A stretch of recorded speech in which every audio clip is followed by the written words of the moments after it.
Hoje nós vamos falar sobre um dos segredos do realismo, que é os valores tonais de grafite e como eles ajudam a criar a ilusão de luz e sombra.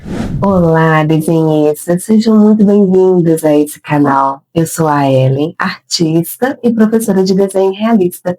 E nesse canal nós vamos mostrar que o sapatinho da Cinderela não é feito de cristal, mas sim de luz e sombra. Antes de começarmos, vou contar para vocês como que essa ideia surgiu. Eu pedi para os meus alunos do curso Realismo Essencial Fundamentos para que sugerissem desenhos para nós fazermos juntos como um desafio. E uma aluna sugeriu que nós fizéssemos o sapatinho de cristal da Cinderela, aquele famoso sapatinho que ela perde na história quando dá meia-noite. No princípio, eu achei que seria um desafio e tanto para eles, visto que eles estão ainda no começo do curso de realismo. Mas um dos primeiros exercícios propostos no curso é fazer uma garrafa de vidro. E todos, sem exceção, se saíram muito bem.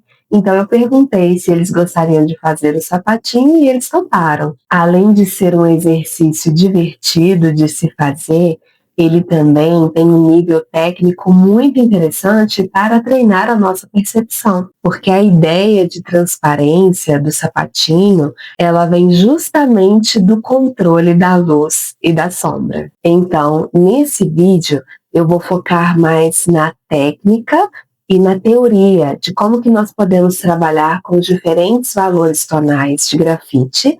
E no próximo vídeo eu vou mostrar para vocês, então, a prática, como desenhar o sapatinho. Mas o vídeo de hoje ele é muito importante para a gente entender como construir algo transparente e dar a sensação da ilusão de que ele realmente está transparente.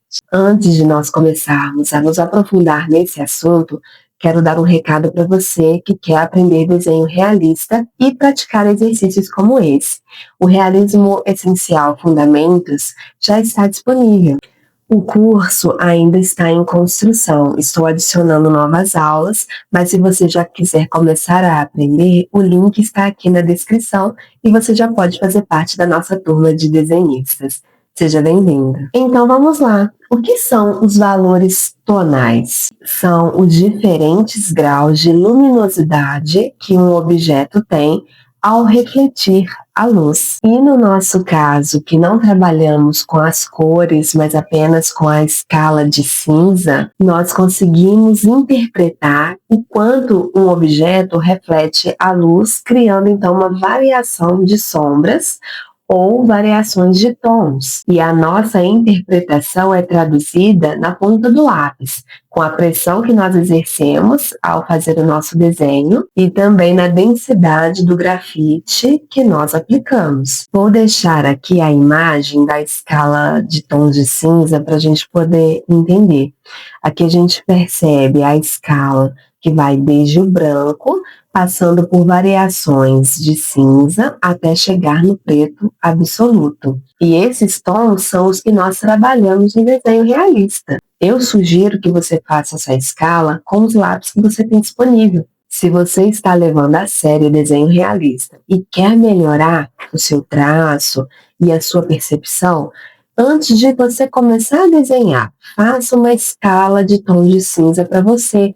Você pode fazer exatamente como ela está aí. Faça quadradinhos, deixa com o tom do papel branco, e aí você vai fazendo desde o lápis mais claro que você tiver, até o mais escuro que você tiver. Por exemplo, eu já tenho um vídeo aqui no canal onde eu falo sobre os diferentes tipos de lápis e por que, inclusive, eles se chamam lápis H ou lápis B. Se você quiser assistir esse vídeo para você aprofundar nesse assunto, o link vai estar aqui no card. Mas faça isso. Você pegue os seus lápis e faça essa própria escala de cinza, porque isso vai te auxiliar na hora que você for desenhar, na escolha do tom de cinza que você vai aplicar no seu desenho. Isso vai fazer com que fique muito mais fácil na hora de aplicar os tons de cinza. Agora, nesse momento, é interessante nós esclarecermos alguns termos técnicos. Às vezes a gente faz as coisas no automático, já sabe fazer de forma intuitiva, mas não sabe nem que aquilo ali tem nome, né? ou o que estamos fazendo. Aí talvez na hora de explicar para alguém, a gente não consegue expressar, né? Mas é importante a gente saber explicar isso, porque até a nossa própria compreensão fica melhor. E você não vai fazer o seu desenho apenas no automático, ou talvez você vai olhar o seu desenho e não vai saber onde que está o erro nele. Então vamos dar uma olhada nessa imagem de sapatinho. Vou colocar aí na tela para vocês e vou olhar aqui no meu tablet, para a gente poder, até combinou com a minha paleta de cores aqui, né, preto e branco, para a gente poder analisar a imagem. Então, aqui a gente percebe 3 tons de cinza, né, da escala aqui de cinza, predominantes. E aí na tela vocês vão perceber também.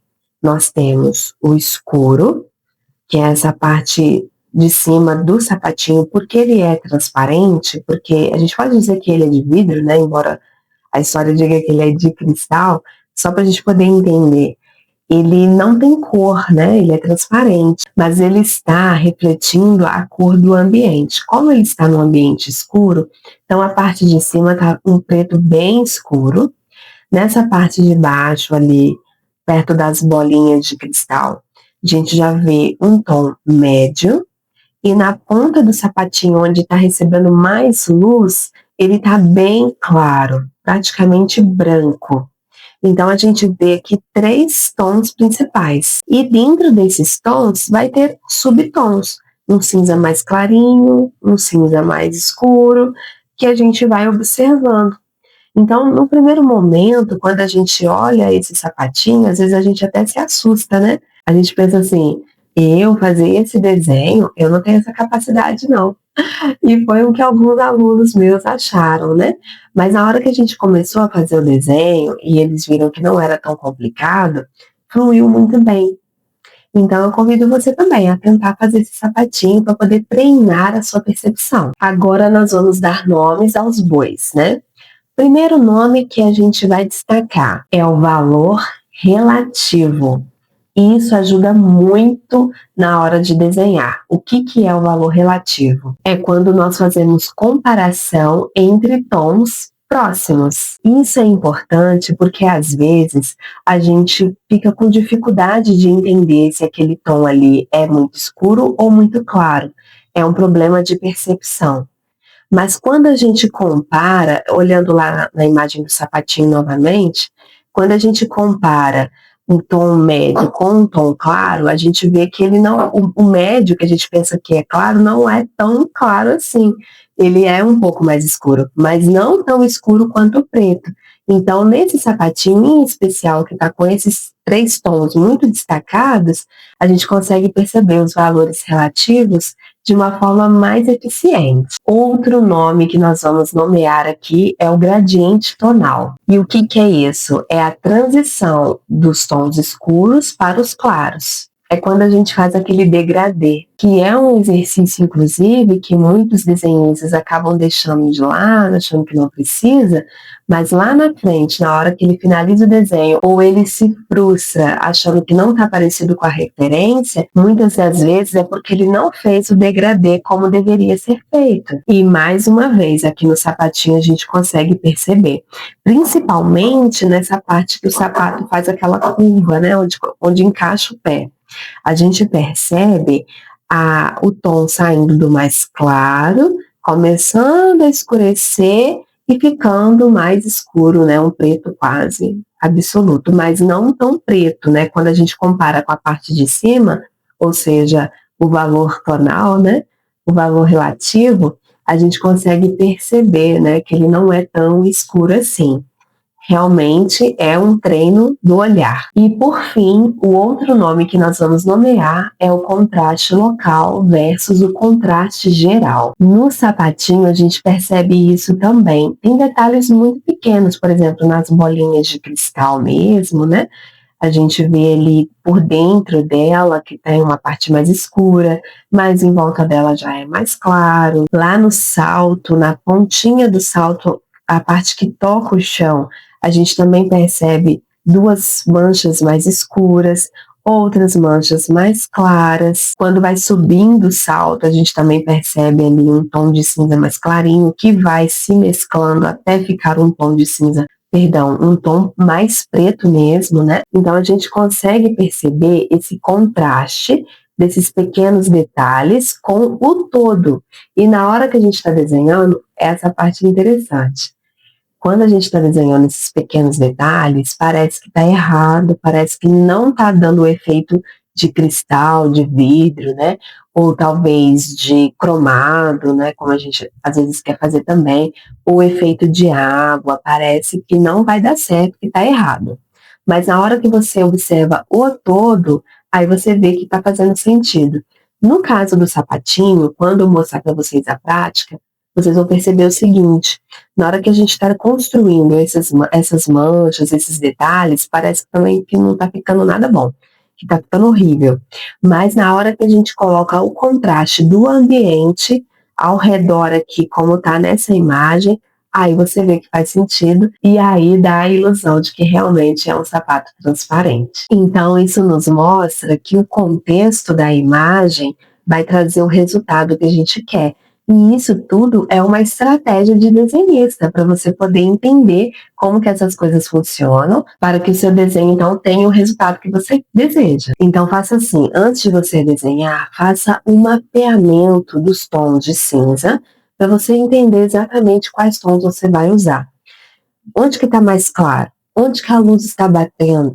Como que essa sombra é projetada? Observando um objeto simples, por exemplo, como uma esfera, a gente consegue perceber muito bem a variação da luz. E é um exercício excelente para quem está começando a desenhar, a entender essas variações.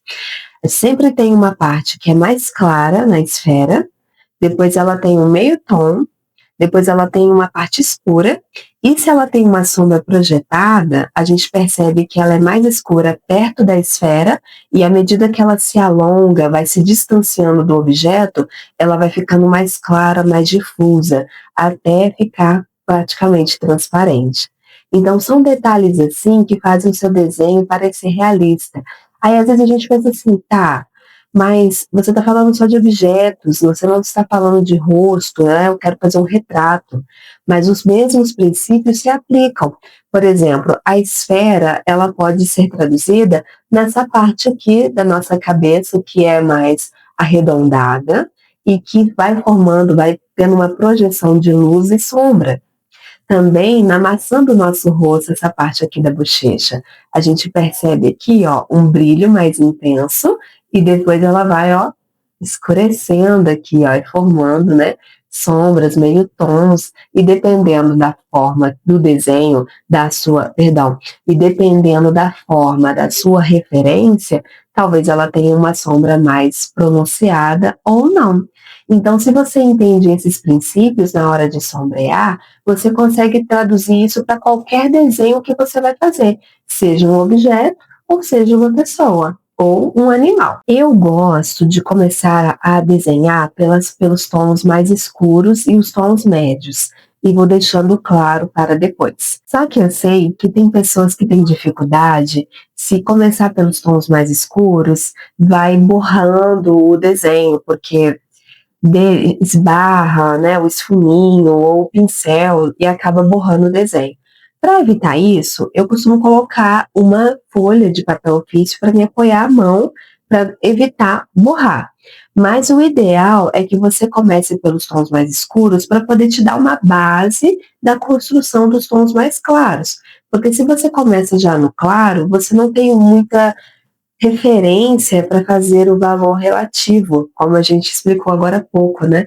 O quão mais claro ele vai ser? É melhor fazer o escuro primeiro para poder entender qual que é o tom médio e, por fim, o tom claro. Porque às vezes o tom claro não quer dizer que ele é extremamente claro.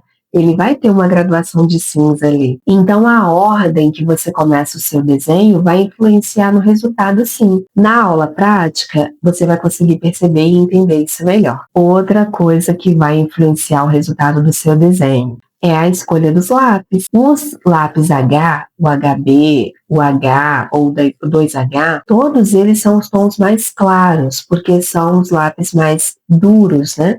e o grafite dele é mais claro. Os lápis B, que é a partir do B, o 2B, até o 6B, tem até outras graduações, né? Mas vamos falar até o 6B, são os tons mais escuros. Você entender isso vai fazer com que o seu desenho tenha um resultado melhor. Porque às vezes a gente tem poucos materiais, né? Mas isso não quer dizer que o seu desenho vai ficar ruim. Mas se você tiver ali um lápis mais claro, um lápis de um tom médio e um lápis escuro, só 3 lápis você já consegue fazer desenhos maravilhosos. Então, não é tanto os materiais, a quantidade de materiais que você tem, mas você saber usá-los, a hora de usá-los e como usar. Agora vamos falar da técnica. O jeito que você sombreia também faz toda a diferença. Tem gente que gosta muito de usar as rachuras, né, que são linhas paralelas, que depois você pode cruzar elas e assim vai fazendo um fechamento como se fosse de uma trama, né, de um tecido, para poder fechar ali o seu sombreamento. Eu, particularmente, uso mais o sombreamento por manchas. Eu vou fazendo como leves círculos com o meu grafite ali até preencher todo o espaço que eu estou desenhando. Não é uma regra, mas você pode fazer do jeito que você se sente melhor. E por fim, para dar o acabamento, aí você pode usar um esfuminho, pode usar papel higiênico, também um pincel, depende muito do que o seu desenho está pedindo no momento. Eu falo isso, que à medida que você desenha, você vai criando uma percepção com o seu desenho ali, que você vai percebendo, ah não, agora eu preciso passar o esfuminho. Não, nesse momento eu tenho que passar o pincel. E para você que ainda está começando, é bem fácil da gente entender quando usar o esfuminho e quando usar o pincel. Por exemplo, o esfuminho, ele é um rolinho de papel comprimido ali, que ele faz o mesmo que o papel higiênico. O papel higiênico é para áreas maiores que você vai vir esfumando. E o esfuminho já são para áreas menores. Então, o que, que ele faz? Tanto o papel higiênico quanto o esfuminho, ele espalha o grafite. Então, faz com que o pozinho do grafite penetre de forma mais suave no papel. O pincel depende das cerdas do seu pincel.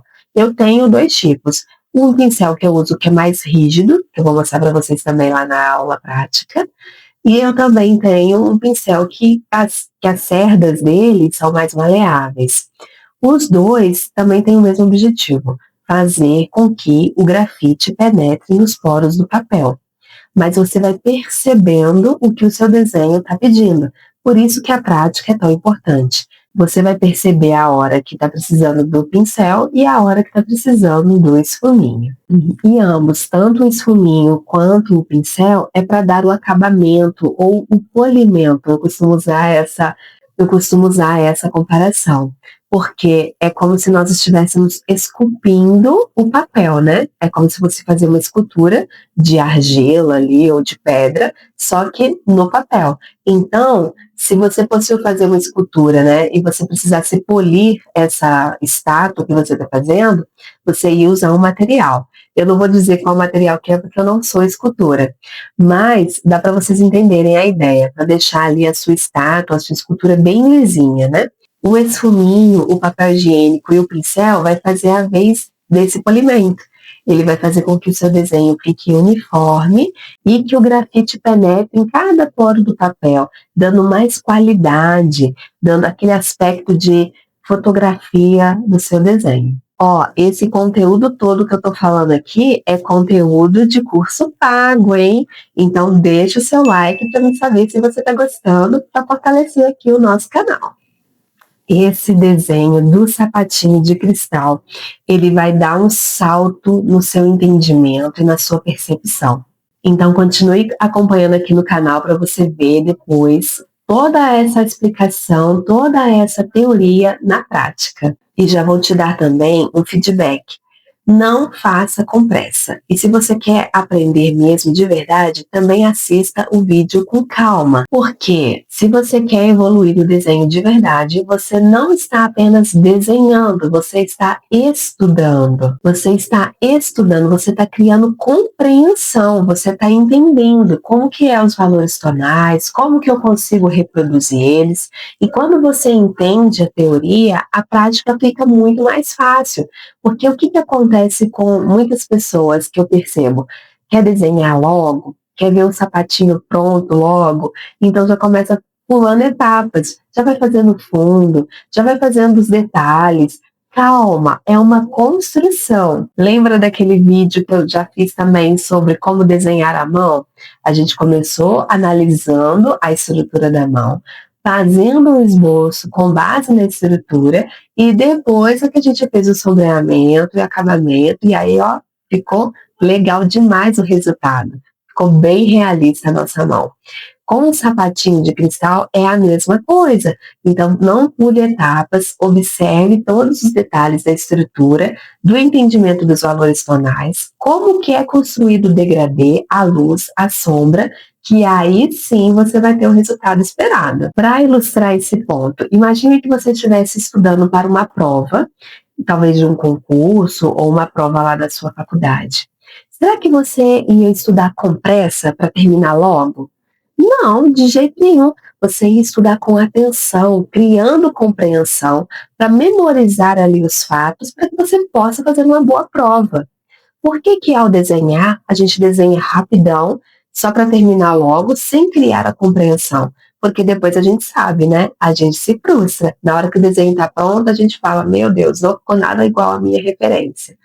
Então, calma nessa hora. Você está estudando, criando compreensão. Faça com calma que vai dar tudo certo. Então, no vídeo de hoje nós entendemos o que são os valores tonais, nós vimos a escala de cinza e também como colocar em prática esse entendimento. No próximo vídeo, eu vou mostrar para vocês como que eu desenhei esse sapatinho e como que ele ficou realmente com essa ilusão de ser um sapatinho de cristal. Se você quer continuar vendo esse conteúdo, não deixe de se inscrever no canal, ativa o sininho também para receber as notificações. Curte e comenta aqui se você já treinou valores tonais. E não esquece, o link para o curso Realismo Essencial está na descrição e ele é para quem quer aprender realismo com exercícios guiados. E nós nos vemos no próximo vídeo. Até breve, desenhistas!